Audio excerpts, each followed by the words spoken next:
Le Real Madrid s'apprête à vivre un mercato historique, et certains joueurs stars pourraient bien quitter la capitale. Parmi eux, un Brésilien dont le prix vient d'être fixé à 100 millions. Mais pourquoi le club est-il prêt à se séparer d'une telle pépite? Pendant ce temps, à Manchester, un coup du sort pourrait offrir à Arsenal l'opportunité de signer leur cible numéro 1. Et tout passerait par une élimination en Europa League. Et du côté du Barça, Hansi Flick affronte un véritable casse-tête avant le choc face à l'Inter. Deux absences majeures qui pourraient tout changer. On vous dit tout sur ces dossiers brûlants qui agitent le monde du foot.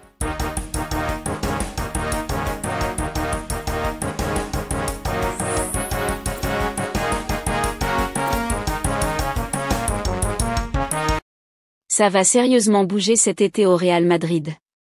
Le club madrilène devrait se montrer actif lors du mercato estival dans le sens des arrivées mais aussi des départs.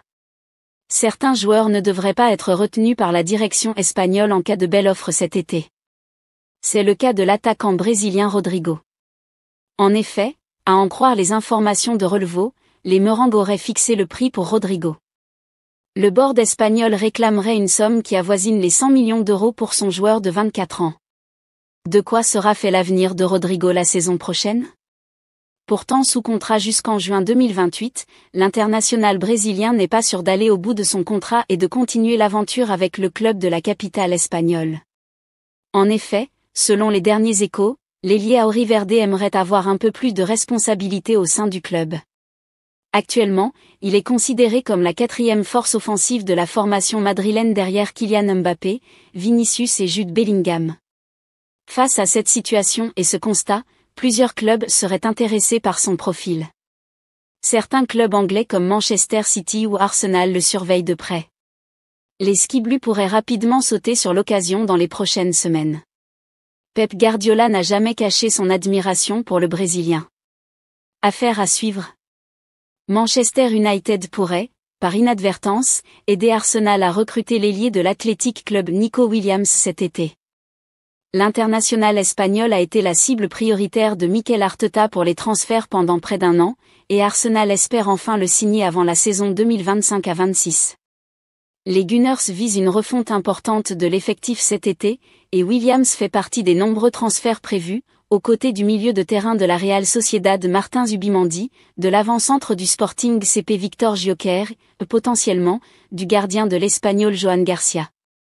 Williams est également convoité par Barcelone et Chelsea, bien que le journal espagnol El Nacional affirme qu'il pourrait décider de rejeter les offres européennes afin de prolonger son contrat avec l'Athletic Club.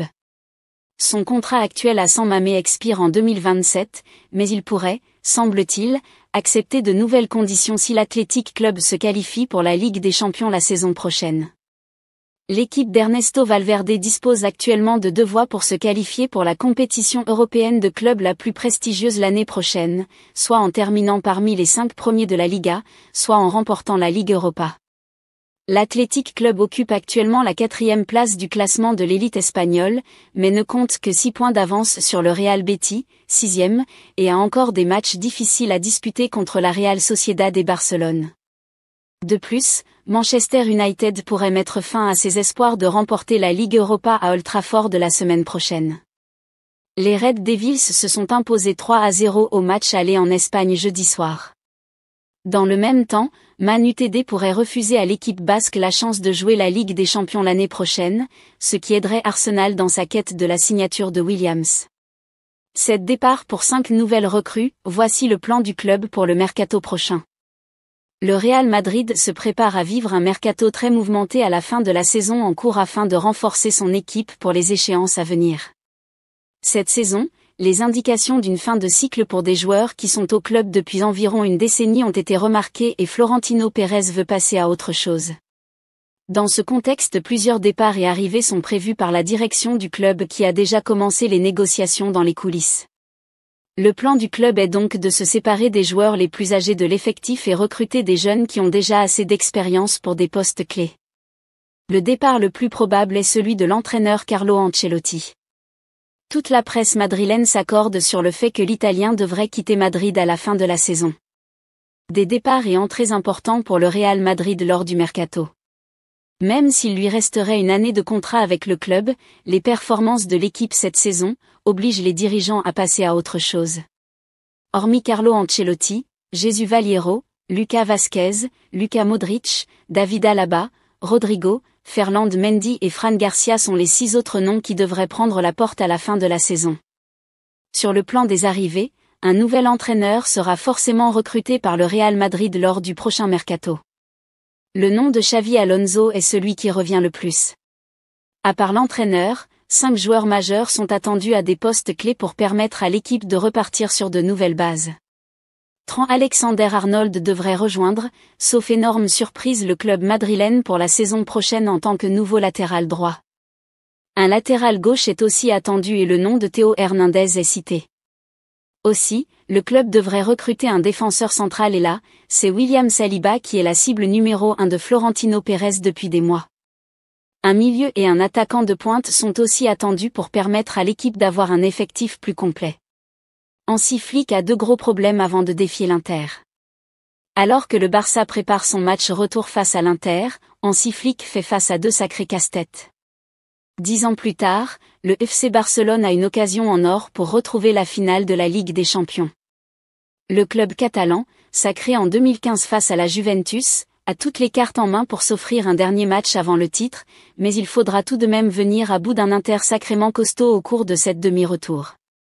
Lors du match aller, les 2 équipes se sont ainsi quittées sur le score de 3-3, et même si les hommes d'Hansi Flick ont plutôt été dominateurs dans les débats, ils ont aussi montré qu'ils peuvent être très fragiles derrière. Pour ce match retour, Hansi Flick pourra s'appuyer sur des joueurs qui marchent sur l'eau, comme Lamine Yamal, Rafinha et Pedri, alors que Robert Lewandowski, absent à l'aller à cause d'une blessure, sera de retour en terre milanaise.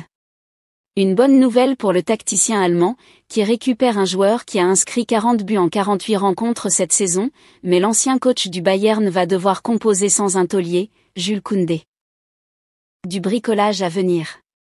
Touché au biceps fémoral de la cuisse gauche, l'indéboulonnable latéral droit français sera absent pour ce match retour contre les Lombards, tout comme il va manquer le Clásico du week-end. En plus de ça, Alejandro Balde est lui aussi touché et ne sera pas là, privant le Barça de ses 2 latéraux titulaires. Un énorme casse-tête pour Hansi Flick comme le révèle Sport, surtout avec un Dumfries en feu devant, et l'entraîneur du Barça va devoir trouver des solutions pour compenser ces 2 absences de joueurs essentiels. Côté gauche, l'option la plus logique serait celle de Gérard Martin, latéral gauche de métier. Mais comme l'indique Sport, Flick pourrait être tenté de passer Íñigo Martínez en tant que latéral gauche, profitant de son expérience et de sa solidité, ouvrant ainsi les portes de la défense centrale à Ronald Araujo. Dans le cas où il préfère laisser Martinez dans l'axe, c'est l'Uruguayen qui pourrait être déplacé à gauche. Pour le flanc droit, Flick hésiterait aussi. Hector Fort serait le remplaçant naturel de Koundé, mais l'entraîneur barcelonais n'est pas convaincu et pourrait être tenté d'aligner Eric Garcia à sa place. Du bricolage, quoi qu'il en soit, le Barça sera clairement handicapé tant Koundé et surtout Baldé sont importants dans l'animation offensive de l'équipe,